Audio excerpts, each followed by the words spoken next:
അവരെ ഞെട്ടിപ്പിക്കുന്ന രീതിയിൽ ഒരു പെർഫോമൻസ് അവിടെ കാഴ്ചവെക്കുകയാണ്.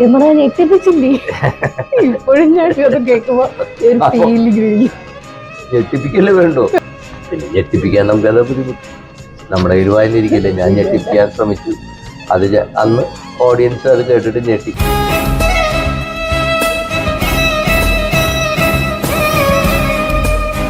സർ, ഈ സിനിമയുടെ കഥ കേട്ടിട്ടാണോ സർ ഓൾമോസ്റ്റ് ഈ മ്യൂസിക് കമ്പോസിഷൻ ഒക്കെ ചെയ്യുന്നത്?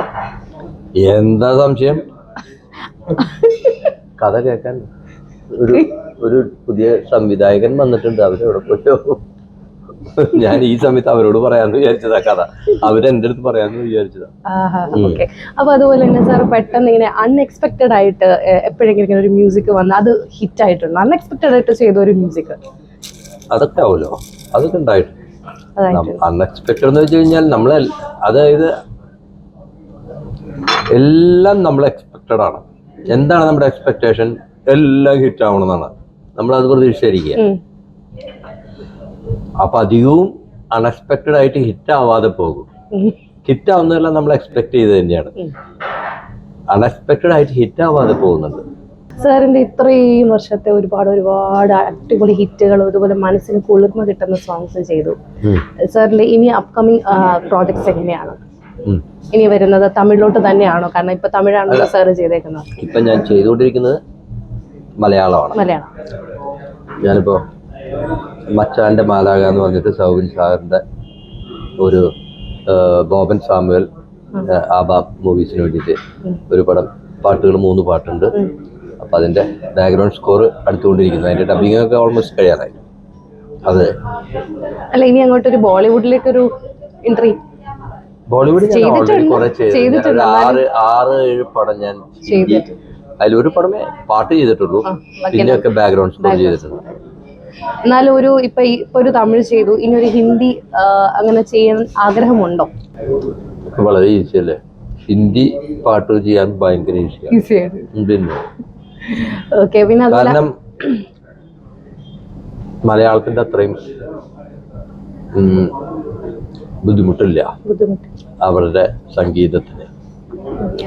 കാരണം അവർക്ക് പിന്നെയുള്ളത് നമ്മൾ ചെറുതായിട്ട് ചെയ്താൽ മതി. ചെറുതായിട്ട് ചെയ്താൽ തന്നെ വലുതാക്കി കാണിക്കവര്.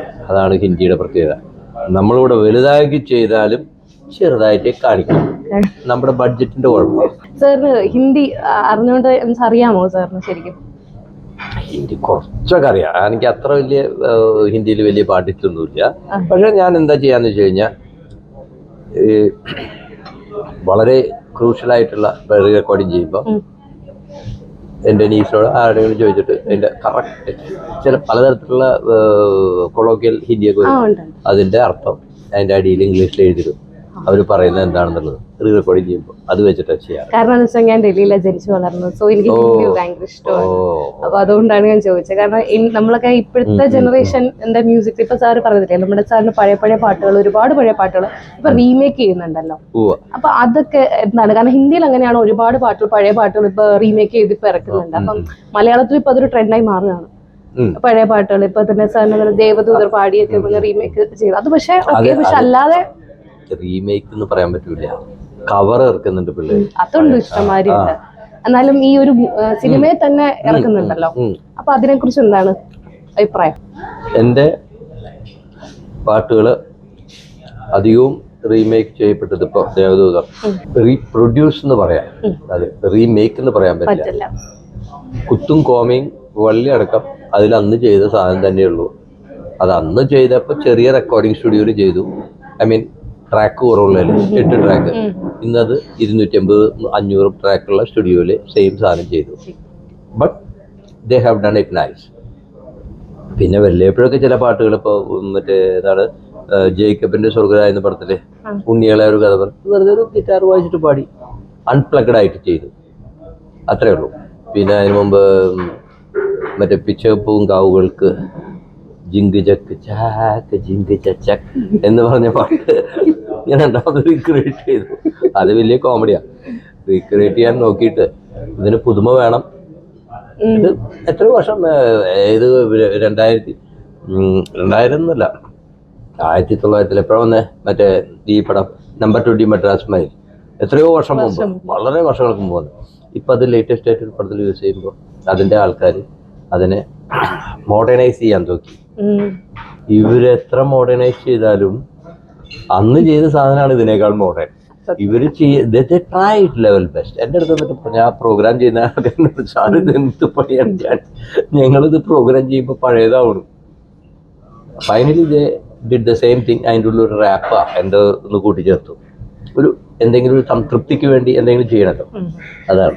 സാറിന്റെ ഈ ഇപ്പൊ റൂട്ട് നമ്പർ 17 എന്ന സിനിമയിൽ സാർ ഒരു വെറൈറ്റി ഒരു സൈക്കോ ത്രില്ലർ ആണല്ലോ അത് കണ്ടത് തന്നെ. അപ്പൊ അതിന് മ്യൂസിക് ചെയ്തപ്പോൾ സാർ എങ്ങനെയായിരുന്നു ഫീൽ ചെയ്തത്? I mean how was that experience? Psycho thriller ആണ്, അപ്പൊ അതിനകത്ത് മെലഡിയോ ക്ലാസിക്കലോ ടൈപ്പ് ഓഫ് ടച്ച്? അല്ല, സൈക്കോ ത്രില്ലർ ആണ്. പാട്ടുകൾ വരുന്നതൊക്കെ ഈ സൈക്കോ ത്രില്ലിംഗ് ആയിട്ടുള്ള സ്ഥലങ്ങളിലല്ല. അത് ഒരു ഡിഫറെന്റ് അറ്റ്മോസ്ഫിയർ. പക്ഷെ പാർഷ്യലായിട്ട് അതിൽ കുറച്ച് എന്താ പറയുക, സസ്പെൻസീവ് ആയിട്ടുള്ള ചില കാര്യങ്ങൾ കാണിക്കുന്നുണ്ട് വിഷ്വലി. പക്ഷെ പാട്ടിൽ അത് വേണ്ടായിരുന്നു. പിന്നെ മെലഡി സോങ്. പക്ഷെ background score was full of ഈ ത്രില്ലിംഗ് ബാക്ക്ഗ്രൗണ്ട് സ്കോർ ചേഞ്ച് വന്നു. അത് ആ പടത്തിൽ അതിൻ്റെ സിറ്റുവേഷൻസ് വളരെ കറക്റ്റായിട്ടുണ്ടായിരുന്നു. അതുകൊണ്ട് അത് ഈസി ആയിരുന്നു. മ്യൂസിക് നമ്മളിങ്ങനെ കിടക്കല്ലേ, കടൽ പോലെ കിടക്കല്ലേ. നല്ല മ്യൂസിക് നല്ല സ്ഥലത്ത് കിടക്കാനായിട്ട് നല്ല ഡിമാൻഡ് ചെയ്യുന്ന സിറ്റുവേഷൻസ് വന്നാലല്ലേ നമുക്ക് ചെയ്യാൻ പറ്റുള്ളൂ. അത് ഈ പടത്തിൽ നന്നായിട്ടുണ്ടായിരുന്നു. അത് ഭയങ്കരമായിട്ട് സക്സസ്ഫുൾ ആയിട്ട് വരും ചെയ്തു. ആ പടം കണ്ടു കഴിഞ്ഞു കഴിഞ്ഞാൽ ഇതിപ്പോൾ എല്ലാവരും കണ്ടൊരു ഭയങ്കര മെഗാ ഹിറ്റായി കഴിഞ്ഞു കഴിഞ്ഞാൽ ഞാനൊരു മഹാസംഭവമായി മാറിയത്. പക്ഷെ മഹാസംഭവമാണല്ലോ, ലെജൻഡറി ആണല്ലോ. സോ ഹാപ്പി എന്താ പറയണ്ടേന്ന് അറിയില്ല സത്യം പറയാം. ഇന്റർവ്യൂവിന് വേണ്ടി വന്ന് പക്ഷെ എന്താ ചോദിക്കണേന്ന് പോലും ഞാൻ മറന്നുപോയി. അത്ര നമ്മൾക്ക് എന്താ വെച്ച് കഴിഞ്ഞാല് അത് അത്രയും നന്നായിട്ടുണ്ട്. ആ പടവും ആ പടത്തിലെ മ്യൂസിക്കും അതിന്റെ വിഷ്വൽസ് എല്ലാം എവരിബഡി അഭിനയിച്ചൊക്കെ ഭയങ്കര രസമാണ്. അതുകൊണ്ടാണ് അതൊക്കെ നന്നാവണത്. സാർ ഈ കസ്തൂരിമാൻ ലീവ് വയലിൻ അതെങ്ങനെയാ സംഭവം? അത് വന്നത് ഭയങ്കര ഹാർട്ട് ടച്ചിങ് ആണ്, ഒരു രക്ഷയില്ല. എപ്പോഴെങ്കിലും കാണുമ്പോൾ ചോദിക്കണം എന്ന് വിചാരിച്ചിരിക്കും. സിറ്റുവേഷൻ അല്ലേ. എന്നെ വിളിച്ചതന്നെ ഒരു പക്ഷെ അങ്ങനെ ഒരു വയലിൻ ബിറ്റ് അവർക്ക് ആവശ്യമുള്ളത് കൊണ്ടായിരിക്കും എന്നെ വിളിച്ചത്. അതൊന്നും എനിക്കറിയില്ല. എൻ്റെ അടുത്ത് സബ്ജക്റ്റ് പറഞ്ഞു, പിന്നെയാണ് പറഞ്ഞു പാട്ടിന്റെ സിറ്റുവേഷൻ പറഞ്ഞു. പാട്ടിന്റെ സിറ്റുവേഷൻ പറയുന്നത് ബാക്ക്ഗ്രൗണ്ട് ഉണ്ടാക്കുമ്പോൾ പറഞ്ഞു അതിൽ ഇങ്ങനൊരു സീനുണ്ട്. പുള്ളി ഒന്നും അറിയാത്തൊരു വയലിനിസ്റ്റ് പോലെ അവതരിക്കപ്പെടുമ്പോൾ ജനങ്ങളെല്ലാം പിള്ളേരെല്ലാവരും കൂകി വിളിക്കുന്നു. ആ സമയത്ത് അവരെ ഞെട്ടിപ്പിക്കുന്ന രീതിയിൽ ഒരു പെർഫോമൻസ് പുള്ളി അവിടെ കാഴ്ചവെക്കുകയാണ്. ഞെട്ടിപ്പിച്ചില്ലേ?